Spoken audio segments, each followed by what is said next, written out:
ನಾವು ಆಯ್ಕೆ ಸರ್ಕಾರ ಆಯ್ಕೆ ಮಾಡೋಕ್ಕಾಗಲ್ಲ. ಚೀಫ್ ಜಸ್ಟಿಸ್ ಆಯ್ಕೆ ಮಾಡೋದು ಅದೇ ನಾನು ಕಂಪ್ಲೀಟ್ ಮಾಡ್ತೀನಿ. ನಾವು ಜಡ್ಜ್ಗಳು ನಾವು ಆಯ್ಕೆ ಮಾಡೋಕ್ಕಾಗಲ್ಲ. ಎತ್ತಲವ್ರೆ ಇಲ್ಲ ನೀವೇ ಅಶೋಕ್ ಅವರೇ ಸಿಂಪಲ್ ಆಗಿ ಕೇಳ್ತಾ ಇರೋದು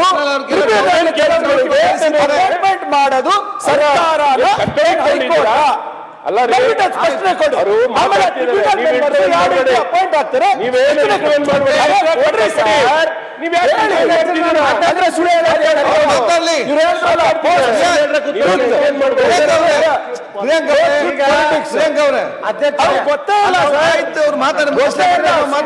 ಅಶ್ವಥ್ ನಾರಾಯಣ ಅವ್ರು ಎದ್ಬಿಟ್ಟು ಈಗ ನಾ ಪ್ರಿಯಾಂಕಾ ಖರ್ಗೆ ಅವರಟ್ಟು ಬುದ್ಧಿವಂತ ಅಲ್ಲ.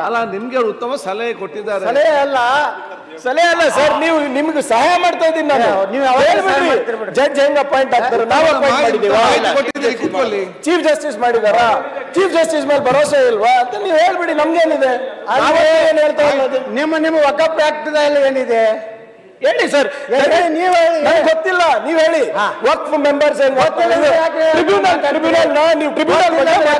ಟ್ರಿಬ್ಯುನಲ್ ಮೆಂಬರ್ಸ್ ಹೆಂಗ್ ಅಪಾಯಿಂಟ್ ಆಗ್ತಾರೆ? ಚರ್ಚೆ ಮುಗಿಸ್ಲಿ. ಸಂಪೂರ್ಣವಾಗಿ ತಪ್ಪು ಮಾಹಿತಿ ಮಾತಾಡ್ತಿದ್ದಾರೆ. Practical no problem. ಅಧ್ಯಕ್ಷರೇ ಗೊತ್ತಿಲ್ಲ ಅಂದ್ರೆ ಇವ್ರನ್ನ ಕೇಳಿ. ಸರ್ಕಾರ ಕೊಡ್ಬೇಕಾದವ್ರ ಉತ್ತರ ಅವ್ರಿಗೆ ಗೊತ್ತಿಲ್ಲ. ಮಾಡಿದ್ದು ನಾವು ಅಧಿಕಾರಿಗಳು ನಾವು ಪ್ರಶ್ನೆ ಮಾಡ್ತೀವಿ, ಉತ್ತರ ನೀವು ಕೊಡಿ. ಪ್ರಶ್ನೆ ಮಾಡೋದಕ್ಕೂ ಸ್ವಾಮಿ ನೀವು ಪ್ರಿಯಾಂಕ ಅವರೇ, ಅಶ್ವಥ್ ನಾರಾಯಣ ಮಾತನ್ನು ಮುಗಿಸಿ ಬೇರೆ ಸದಸ್ಯರಿದ್ದ ಮಾತಾಡ್ಲಿಕ್ಕೆ. ಅಧ್ಯಕ್ಷರೇ ಇವತ್ತು ವಕಫ್ ಈ ರೀತಿ ಆದ್ರೆ ಮತ್ತೆ ಯಾರು ಕೂಡ ಮಾತಾಡ್ಲಿಕ್ಕೆ ಅವಕಾಶ ಸಿಗ್ಲಿಕ್ಕೆ ಇಲ್ಲ. ಇವತ್ತು ವಕಫ್ನಲ್ಲಿ ಮತ್ತೆ ನಾನು ಅವಕಾಶ ಕೊಡ್ಲಿಕ್ಕಿಲ್ಲ. ನೀವು ಪ್ರತಿಭಟನೆ ಮಾಡಿ ಟೈಮ್ ವೇಸ್ಟ್ ಮಾಡಬೇಡಿ. ಅಧ್ಯಕ್ಷರೇ ಟೈಮ್ ವೇಸ್ಟ್ ಮಾಡೋದಿಲ್ಲ. ನಾನು ಮಾತಾಡ್ತಿರು ನಾವೇನಾದ್ರು ಅರ್ಚನೆ ಮಾಡಿದ್ವಾ ಸರ್? ಆಯ್ತು ಕೇಳಿ ಸರ್, ನಿಜವಾಗಿ ಮಾತಾಡ್ತಿರು.